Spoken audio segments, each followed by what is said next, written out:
Well, so good to see everybody. Thank you, Emily. Can we thank Emily?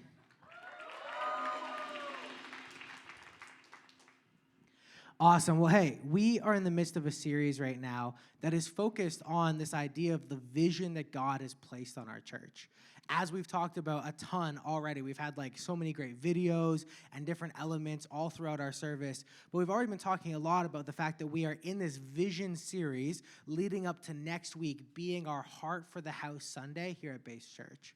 We had Pastor Brandon sharing this like cool video presentation a few weeks ago, all these different things that God has kind of placed on us as a church to actually carry out and to do, as he's saying, hey, we want you to be reaching this city. We want you to be reaching this region. We want you to be reaching this province. Here's my task for you. Here's what I have you doing.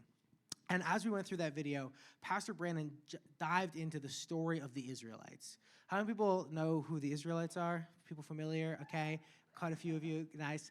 Yeah, some whoops for the Israelites. I love that. The Israelites were this chosen family by God in this book called the Bible that we have. In the Old Testament, it follows their story. It's the part of the Bible that looks forward to Jesus' life.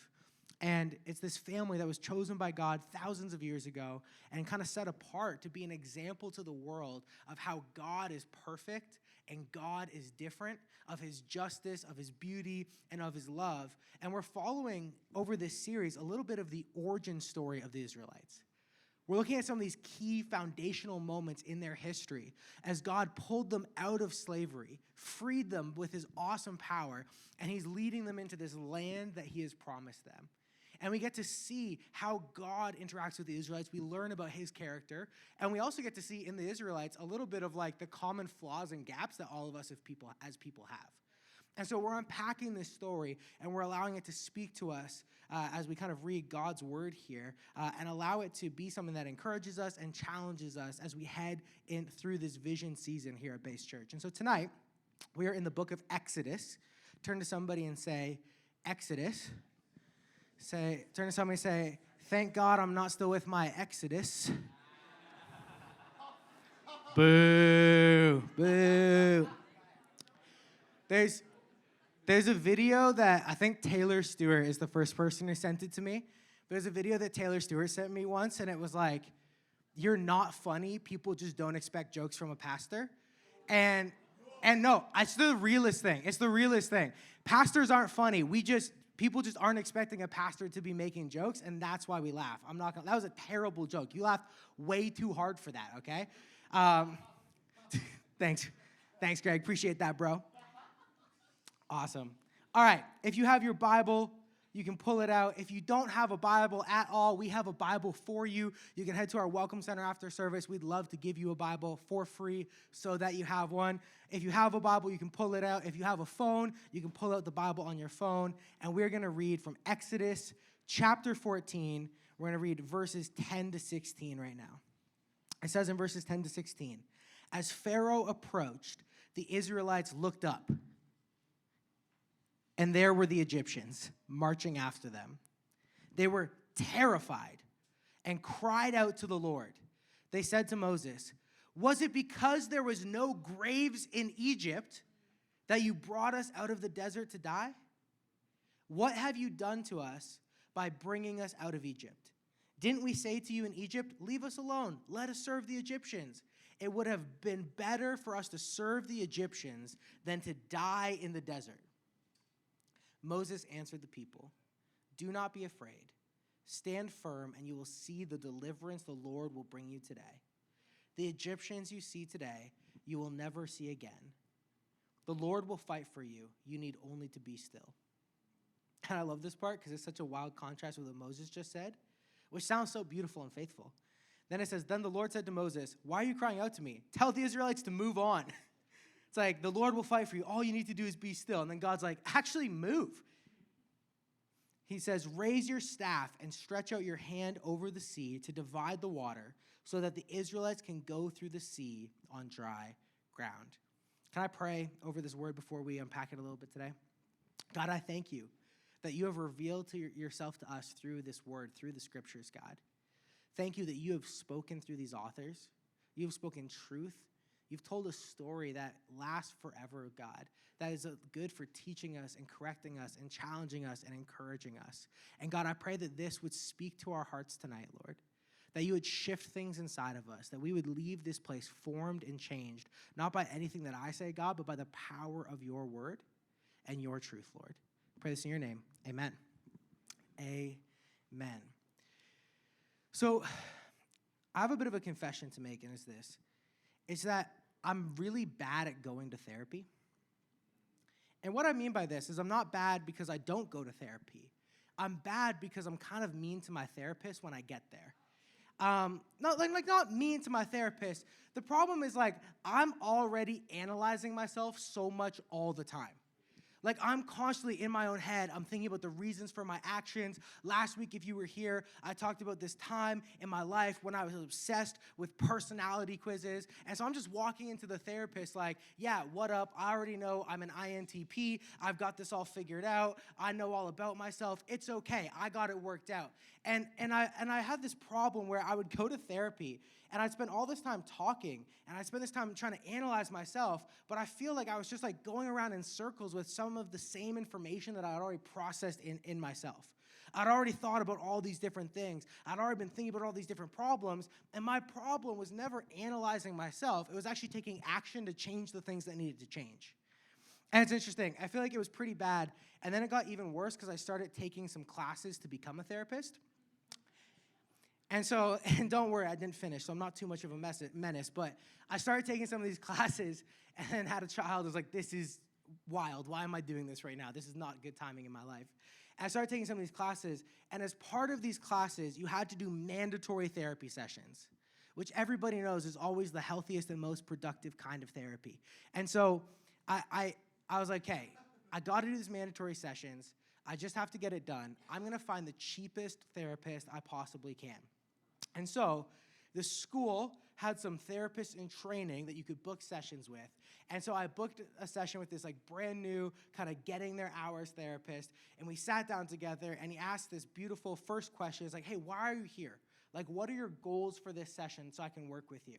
And I was like, I'm here because I have to be. He was like, wow, okay.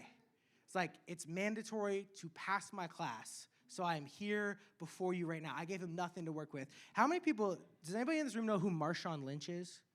Marshawn Lynch, okay, some football fans. Anybody know is a football player, and this famous interview where he didn't want to say anything in the interview, but he had to do the press conference. So his answer to every question was, I'm here so I don't get fined.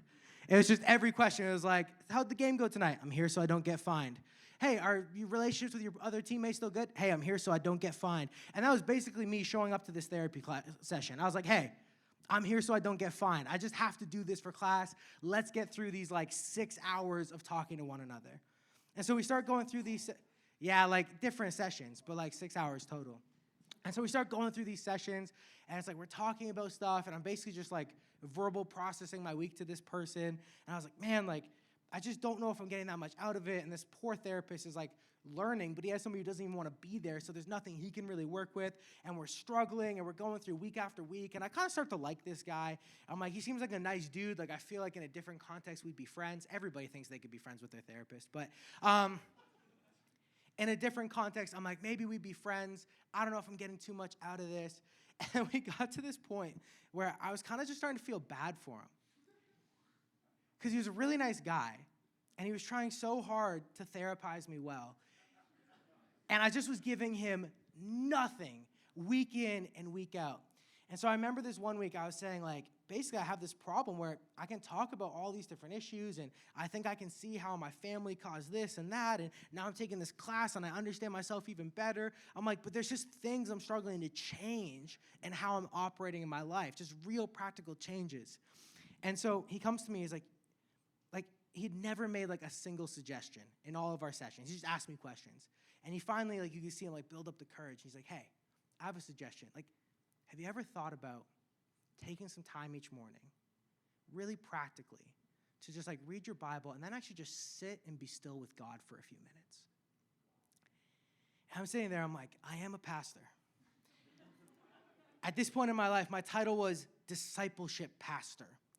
At that point in my life, we had just recently preached a whole series in our church on holy habits and spiritual disciplines, and I think I had preached the week on silence and solitude and just sitting there in that moment. But I felt really bad for the guy, and he hadn't made a lot of suggestions.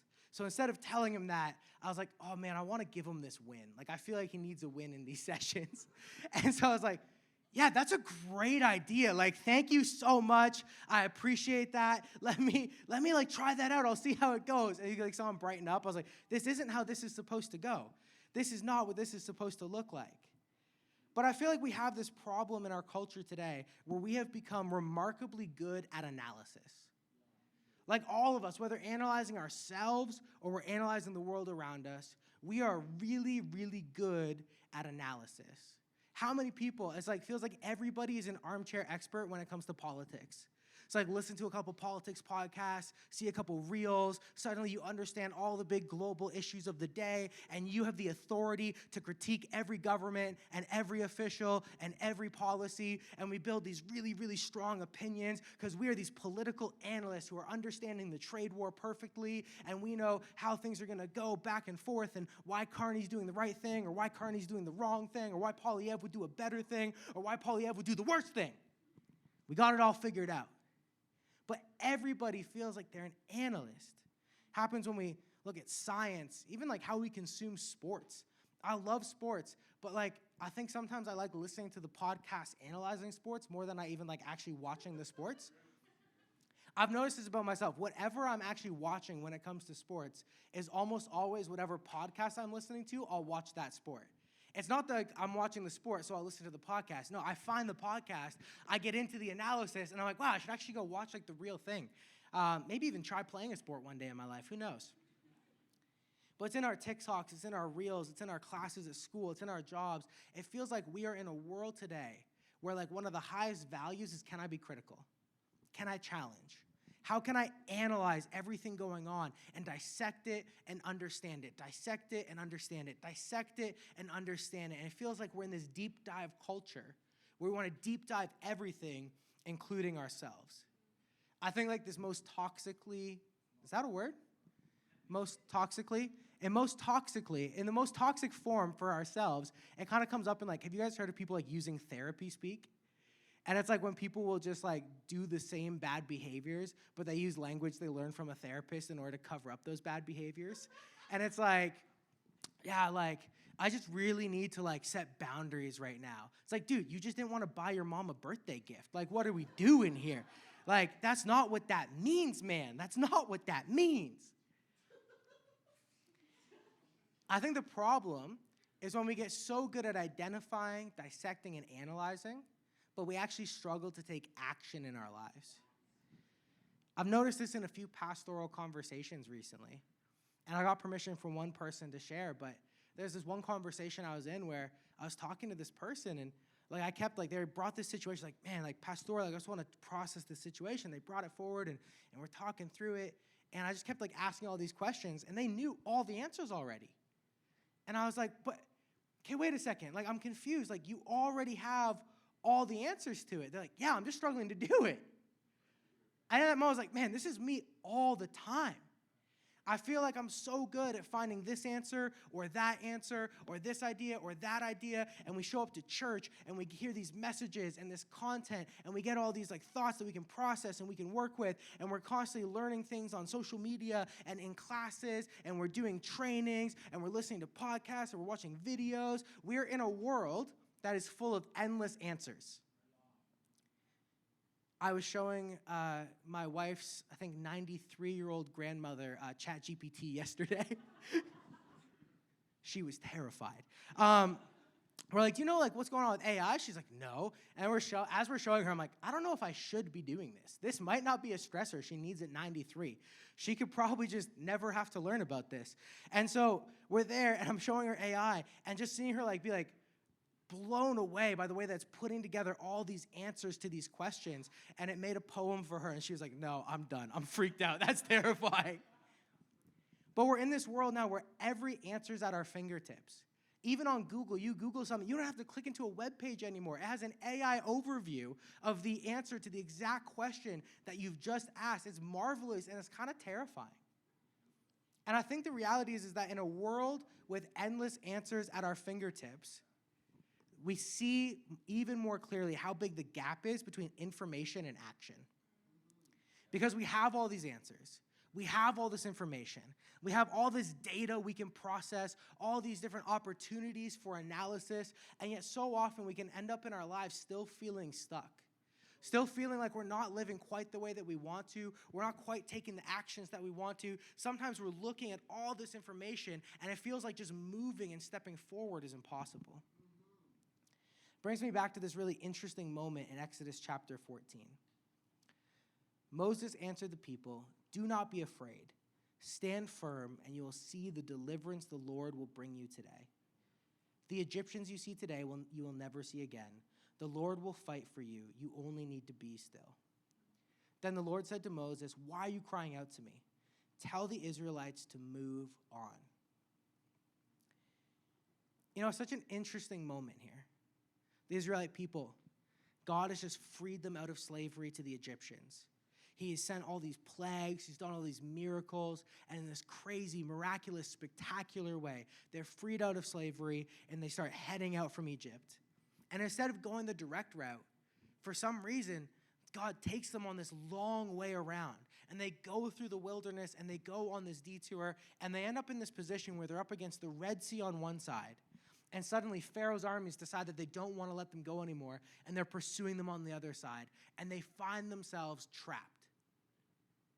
And so suddenly the Israelites, they had been going out and they'd been so confident, and like God had been on their side. He'd moved in this great power. And then now they find themselves wandering through the desert and trapped between the Egyptians and the Red Sea. And they have this moment of fear where they cry out to God with this lack of faith, just being, "God, like, did you bring us into the desert just to die?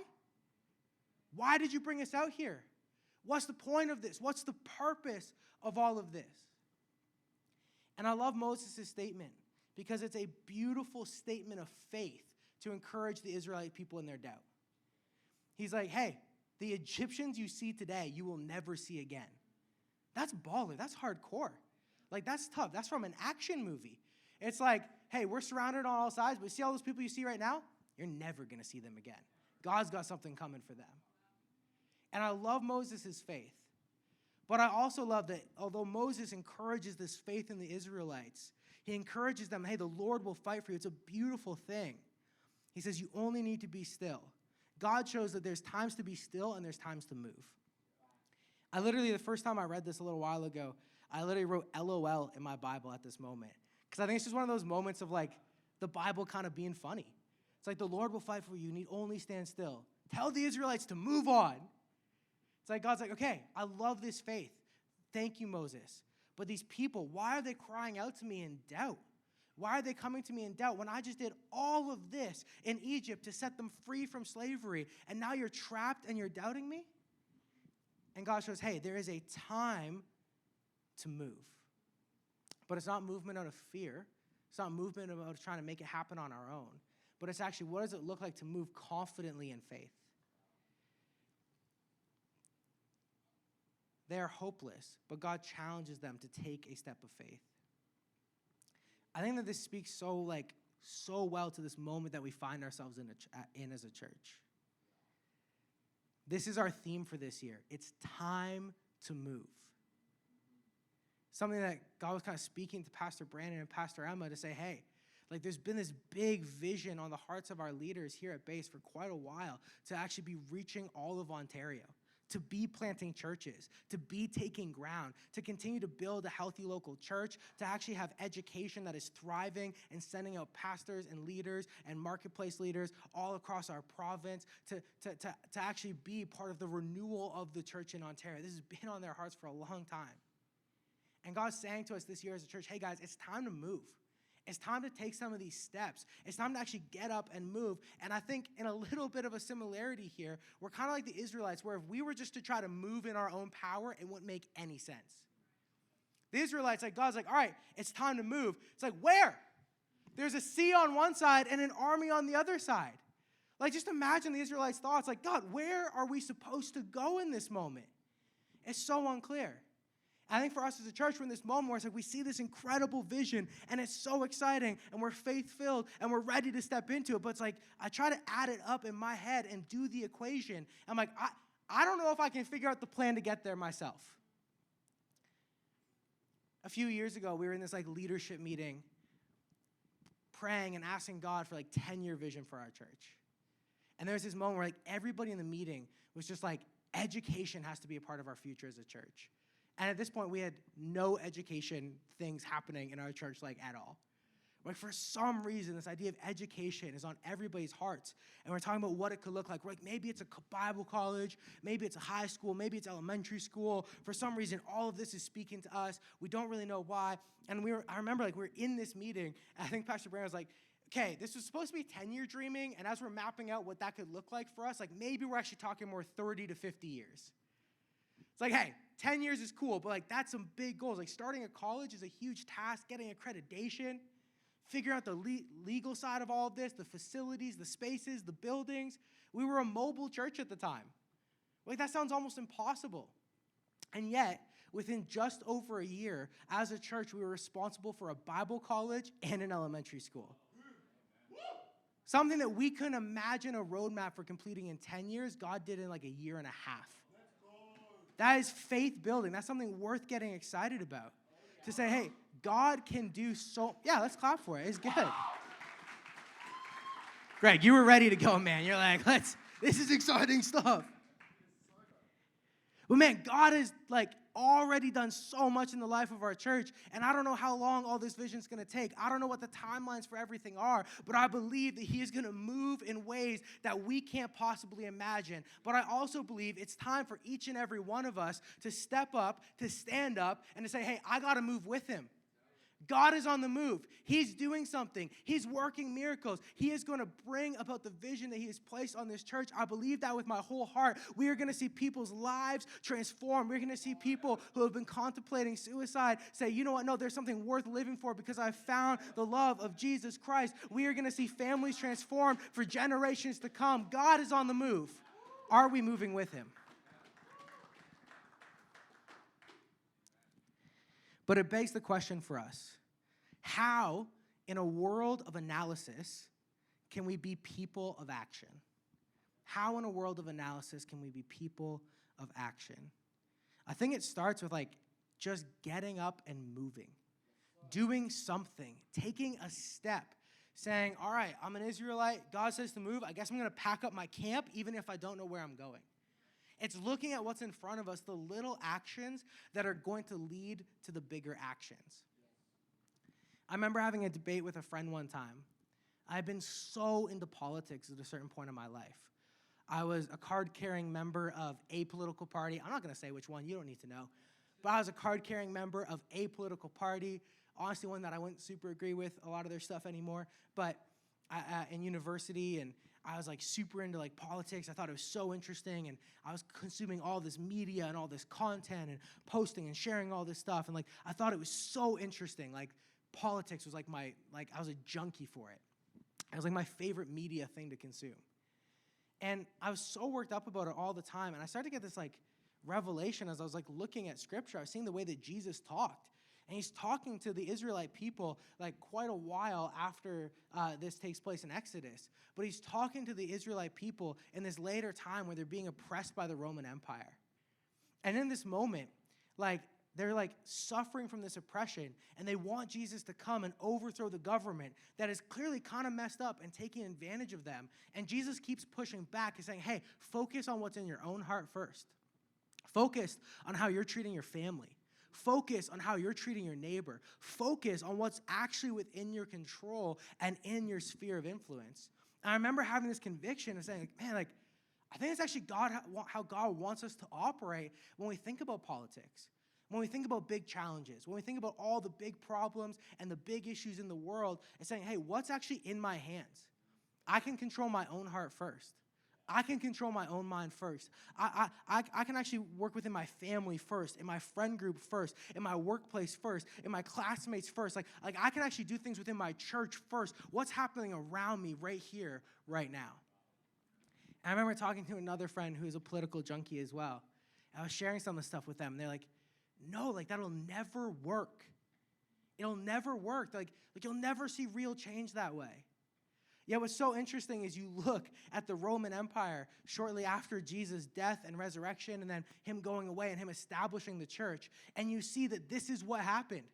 Churches popped up all over the Roman Empire, and people just started to live differently with different morals and different standards and different deciding of justice. They just began to love their neighbors and love the people in their church communities and invite others in to experience Jesus. And suddenly a sea change and a shift happened as sexual slavery was eliminated and justice reforms came about. And the entirety of the Roman Empire was actually transformed by individuals making a difference. And you can track sex slaves being freed with the growth of the early church through the Roman Empire. I believe that it works to see little actions lead to big actions. To ask ourselves, hey, it's my time to move. It's my time to step out. What does it look like for me to move in my home base and not just be somebody consuming from those around me, but actually be contributing to the people that are there? To be showing up for people, to be taking people out for coffee, to be loving people, to be generous to other people, to say, hey, let me host an event, let me bring some food, let me help out where I can. What does it look like for us to take little steps to move and say, all right, maybe my movement this week is actually just spending some more time with God. I got to just start spending some time in the Word and praying and just building this relationship with God because I'm believing in Him, but I don't really know Him yet. What does it look like to say it's my time to move? I guess I'm going to join a team. I'm going to show up. I'm going to help set up some pipe and drape and set out some chairs. Muscle team lead's excited about that one. Thanks, Zach. Set out some chairs and just begin to help where I can. What does it look like for us to look at what we have within our hands and establish little habits and little movements and trust that God is going to make the big shifts that we need to see? It's interesting, though. I feel like there's some people who are hearing this. They're like, yes, this is making sense. Effort in gets results out. If I just work hard enough, I got this whole faith thing figured out. I just got to move. I just got to work, and it's all going to be okay. It's like, whoa. Slow down, Tiger. Getting a little ahead of ourselves. See, it's interesting. There's a part of us that loves things to be clear and simple. The problem, though, with self-reliance is that if I'm relying totally on myself, eventually I'm going to let me down. My mind, my body, my morals, something will eventually crack. It's sad, the amount of Christians that I see stuck in this mindset, the amount of times that I get stuck in this mindset as an imperfect person who thinks that the results of my life and the results of my faith and results of the church are all based on my effort and my work and everything that I'm putting in. And suddenly I take this idea of moving to say that it's my effort and my work and what's in my control and what I'm doing that's actually going to make the difference. And it can be easy to grip onto, but it's also easy to fail us and let us down. And suddenly we hit loss. We face grief.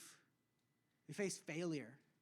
An athlete has an injury that keeps them from the field, and suddenly their entire identity is absolutely shaken, and we're crushed by the weight of our own humanity. I think it's kind of the same problem that many who feel trapped in this analysis stage feel. It's like this inability to take action because we're looking out at all that needs to be done. And instead of trusting that there's a God that's big enough to carry it, we take that weight on ourselves and we feel absolutely crushed by it. It's interesting, though, if we look at this story in Exodus 14, 10 to 31. If we actually just jump, so we have this moment where God says, "Why are you crying out to me? Tell the Israelites to move on." And then we see what God does in this moment where the Israelites are trapped. He says to Moses, "Raise your staff and stretch out your hand over the sea to divide the water so that the Israelites can go through the sea on dry ground." He says, "I will harden the hearts of the Egyptians so that they will go in after them, and I will gain glory through Pharaoh and all his army, through his chariots and his horsemen. The Egyptians will know that I am the Lord when I gain glory through Pharaoh, his chariots, and his horsemen." It says, "Then the angel of God, who had been traveling in front of Israel's army, withdrew and went behind them. The pillar of cloud also moved from in front and stood behind them, coming between the armies of Egypt and Israel. Throughout the night, the cloud brought darkness to one side and light to the other side, so neither went near the other all night long. Then Moses stretched out his hand over the sea, and all that night the Lord drove the sea back with a strong east wind and turned it into dry land. The waters were divided, and the Israelites went through the sea on dry ground with a wall of water on their right and on their left. The Egyptians pursued them, and all Pharaoh's horses and chariots and horsemen followed them into the sea. During the last watch of the night, the Lord looked down from the pillar of fire and cloud at the Egyptian army and threw it into confusion. He jammed the wheels of their chariots so that they had difficulty driving. And the Egyptians said, "Let's get away from the Israelites. The Lord is fighting for them against Egypt." Then the Lord said to Moses, "Stretch out your hand over the sea so that the water may flow back over the Egyptians and their chariots and horsemen." Moses stretched out his hand over the sea, and at daybreak the sea went back to its place. The Egyptians were fleeing toward it, and the Lord swept them into the sea. The water flowed back and covered the chariots and horsemen, the entire army of Pharaoh that had followed the Israelites into the sea. Not one of them survived. But the Israelites went through the sea on dry ground, with a wall of water on their right and their left. Just imagine that, a wall of water on their right and on their left. That day, the Lord saved Israel from the hands of the Egyptians, and Israel saw the Egyptians lying dead on the shore. And when Israelites saw the mighty hand of the Lord displayed against the Egyptians, the people feared the Lord and put their trust in him and in Moses, his servant. Let's tally up the scoreboard on this story for a sec. God says, "All right, it's time to move." Says, "Okay, Moses, here's what I need you to do. Raise your staff, stretch out your arm." All right, if we're tallying, can you put one hand up and put one, okay? Moses did one thing. He raised his staff, he put out his arm. Now let's look at what God does. Well, first, God hardens the hearts of the Egyptians so that he says he's going to gain glory for himself. He directs an angel to go behind and protect the Israelites throughout the night. He brings the cloud over there as well, and then he manipulates light and darkness so that the Egyptians don't come and attack the Israelites in the night and they stay separate while God's doing this thing over here with the sea. And then he parts a literal sea and raises up walls of water on either side. It says Moses raised up his hand, but it said God used the east wind to blow the sea back and part the waters. He throws the Egyptians into confusion, he jams the wheels of the chariots, and he sweeps the Egyptians into the sea. It's like 8-1, exactly. And the one isn't that cool. Moses' one is... And then God's over here manipulating light and dark, pulling back seas, jamming up wheels, and destroying the Egyptians. It's this incredible moment where God is challenging the Israelites to move. He's challenging them to step out. And what I love is so wild about it is what is the one thing Moses does? He raises up his hand and he stretches it out, right? And yet at the end in verse 31, it says, the Israelites saw the mighty hand of the Lord. It's like even the one thing that Moses did, which is putting his hand out there, they're like, yeah, it's pretty obvious this was God's hand the whole way. Like he was the one actually doing this and actually moving on our behalf. See, it might be our movement, but it's not our hand. See, we might take a step. We might take some action. We might be called by God to say, hey, what can I do? How can I get up? How can I contribute? How can I be a part of this? But at the end of the day, we are taking a step, and God is the one in control of the results. My favorite example of this right now is my son, Gus. He's about yay high. He is 1.5 years old. He is currently learning the words please and what's another good word he's learning these days? He's got please down pat, and apple. Apple's another one. That's a good one. That's kind of where he's at, just so you know. And this kid, I love him so much. And he's so adventurous and he's so brave. But there's one thing he does that's absolutely wild. We have this set of stairs in our house that lead upstairs, and we have an older home. So they are narrow and they are steep and they are wooden. I have fallen down these stairs before, and it is painful. And if you slip on one step, you go down all of the steps. And my son Gus, though, what he's learned at this point in his life, that if he goes up to the edge of these steps and he just steps off, leaning forward. If he walks up to these steps, every morning we get up, and he runs over to the steps, and he steps off like this because he knows that Dad's going to catch him every single time. So every morning he comes down, and he steps off like, man, if you ever do this, when I'm not there, you are cooked, bro. That's not going well for you. But he's never fallen down the stairs. He doesn't know how much that's going to hurt. He steps out there with faith every single time, knowing that Dad is going to catch him and carry him down the stairs. See, this is what it's supposed to look like when we're moving with God. Yeah, we're stepping, we're moving, but we're being carried in the hands of God to get us where we need to go. See, if our movement was just our movement, we'd faceplant immediately. But God catches us, he captures us, and he takes us to a place that we can't imagine. This is a joke that you guys can actually laugh at, but okay, this one I worked a little bit on it. So, Greg, if you could at least fake laugh, that'd be great. But it's, have you guys ever seen like the meme where it's like two things shaking hands? You know, it's like shaking hands. Here's what I got, okay? It's, what do Gus jumping off the steps, entitled trust fund kids, and Christians all have in common? Our confidence has nothing to do with us and everything to do with our dad. All right. That's Greg. The funny part was Greg's laugh, not the joke. That was beautiful.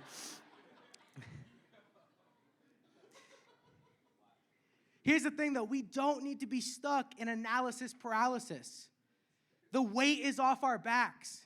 We can just move and take a step and trust a God who multiplies. Moses raises a staff and a hand, and the Lord holds back the entire sea. This is why we can be confident taking small steps. This is why we can be confident when it's like, how could that ever possibly work? How could just taking care of yourself and your faith with God and the people around you and taking step after step after step, just moving, how could that ever actually make a difference? Because I'm not the one making the difference.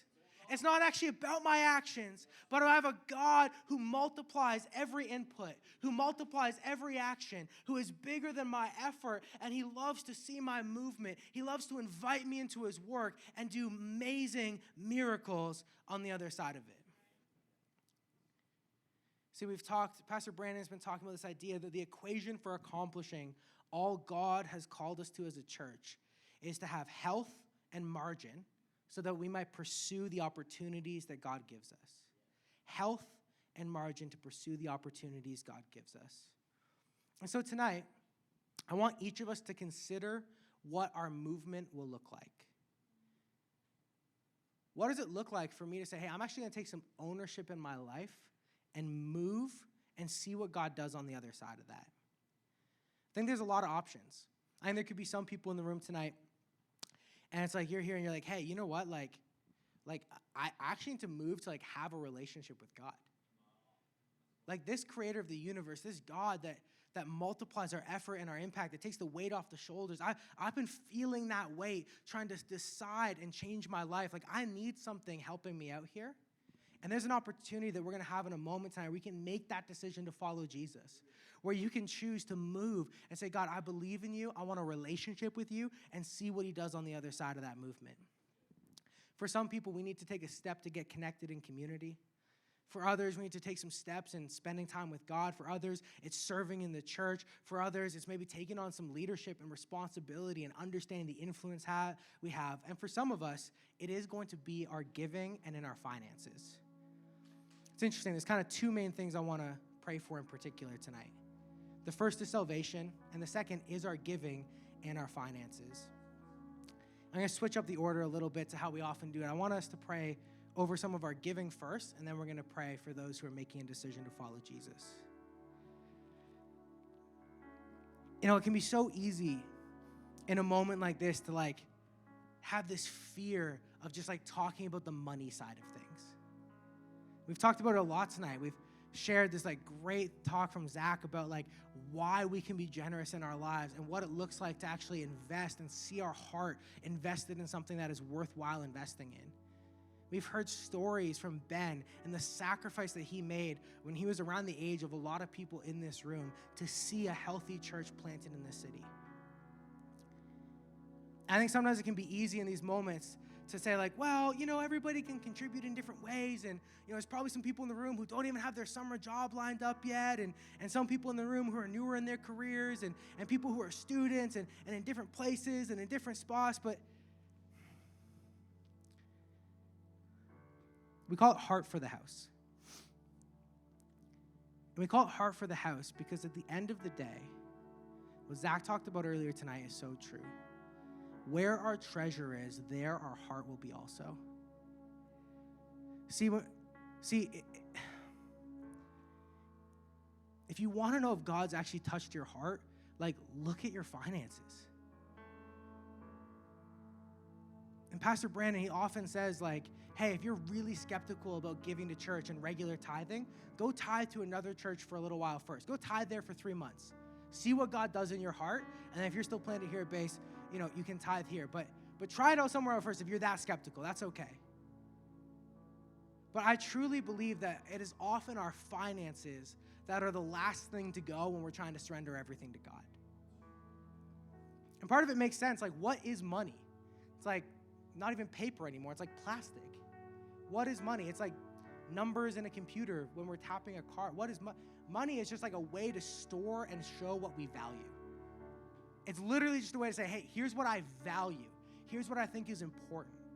And there's something so powerful that happens when we have a shift in our heart that says, God, hey, I want to move to show that I value what you are doing in this world. I'm going to start by giving consistently, maybe starting at 10%, saying, okay, God, I'm going to give back to you what is yours off of every paycheck to remind myself that all of it comes from you. There's power in saying, hey, God, I'm going to actually like wrestle with my finances going into this Heart for the House Sunday. Say, God, what does it look like for me to invest and put my heart into this? And say, God, what does it mean to sacrifice in my life to see this vision come to pass and trust that you are going to multiply that movement? When I was going into my first year of university, I was like finishing up high school, and there was this opportunity to give at the church that I grew up in. And it was a missionary, and they did arms for amputees and legs for amputees who were living in orphanages. And you could literally like pay for an arm or pay for a leg was how they did their fundraising. And I was like, okay, like I want to do this. Like I want to help a kid who needs a limb. Like I want to contribute to this. And I gave, I think it was like $680 or something as a high school student. And what's so wild is the next week, I got a scholarship I didn't even know I'd been applied for $1,000. And I was like, God, this is how it works? Yo, that's crazy. I'm going to give all the time. This is awesome. So a year goes by, tons of stuff happens. I party like crazy at school, and like my head's not in the right place. And at the end of that year, I'm like, okay, I gotta like refocus my faith. I gotta realign my priorities. I wanna follow Jesus. And so going into my second year, I started to go to this student church called the Embassy, had these brand new pastors, Brandon and Emma Richardson, who had just taken on leading this student church. And I go, and we weren't doing Heart for the House, we weren't doing a big give thing, but I remembered what God did the year before. And I was like, hey, God, I could use some cash for this year. So I don't know if that was quite my thought. But I had this moment of conviction where I was like, I feel like I need to give $1,000. And what's wild is I had $1,300 in my bank account, and that was all the money I had for the rest of the semester. Now, I was a Donnan resident, so my living was taken care of. I had a meal plan that I had already paid for. Like, my needs were taken care of. But any spending money, any fast food, anything fun that I wanted to do, like, that was the money I had for the year. And so I gave $1,000 out of the $1,300. And I remember like having this kind of expectation, like, hey, God, I applied for a couple scholarships this time. You gonna come through with that money? You're gonna come through with the fine? Where's that? And it's so interesting because like I never got any money back that year. But man, God changed my life that year. It's one of the hardest years of my life, to be honest with you. I really struggled with my mental health. But one of the things that saved me in the midst of a dark year is that all my friends had started going to the bar and I didn't have the money to join them. One of the things that saved me in that year is that I literally like couldn't afford to keep going with the cigarette habit that I had, so I just kind of had to quit. One of the things that saved me that year is I just put $1,000 into this student church, so you know that I was going to be committed to that church and showing up because I'd invested in it and I cared about it and I needed to be there. And suddenly, going from this kid who had been partying and struggling with bipolar disorder and overwhelmed with anxiety and struggling on my classes, by the end of that year, I was leading in church. I met my wife that next summer. Like, God changed my life. It was awesome.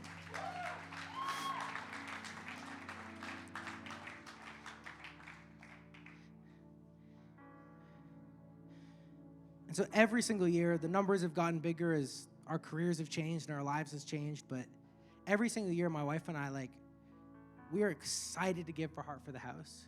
We're pumped up about it, even if it means that we have less, because we know what God can do with our sacrifice.